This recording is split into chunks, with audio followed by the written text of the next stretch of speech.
Hey there, gardening friends. Today I'm going to show you a simple way to save money and keep your garden going season after season by collecting seeds from your own bean plants. If you've got a garden full of beans right now, don't let those pods go to waste. Instead, save some of those seeds for next year. Let's dive right in.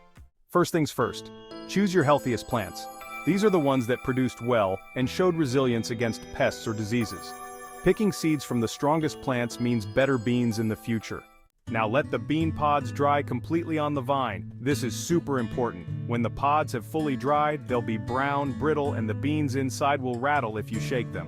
If frost or rain is coming, you can pull up the entire plant and let it finish drying indoors in a cool, dry place. Once your pods are dry, it's time to harvest. Carefully snap the pods off the plant. Be gentle here. These pods can be fragile. After collecting all the dried pods, take them indoors for the next step. Step 4. Shelling the beans. Now comes the satisfying part, shelling the beans. Gently open each pod, and you'll see the dried beans inside, ready for storage. Take your time and be careful not to damage any seeds in the process. Step 5. Checking for seed quality.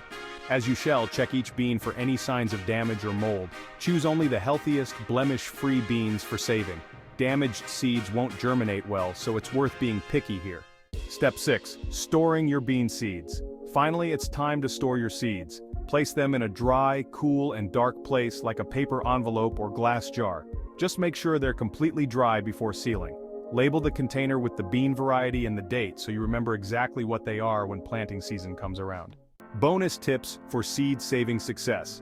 Before we wrap up, here are a few bonus tips to keep in mind for successful seed saving. First, avoid hybrid varieties for seed saving. These often don't produce true-to-type plants. Stick with heirloom or open-pollinated varieties for the best results. And if you plan to save seeds from multiple bean varieties, keep them separate to avoid any cross-pollination confusion. And that's it! You've saved yourself a trip to the garden center and ensured a strong crop for next year. By saving seeds, you're not only saving money but also creating a garden that's uniquely adapted to your space and growing conditions. If you found this video helpful, give it a thumbs up and don't forget to subscribe for more gardening tips. Let me know in the comments if you're planning to save seeds this year. Happy gardening!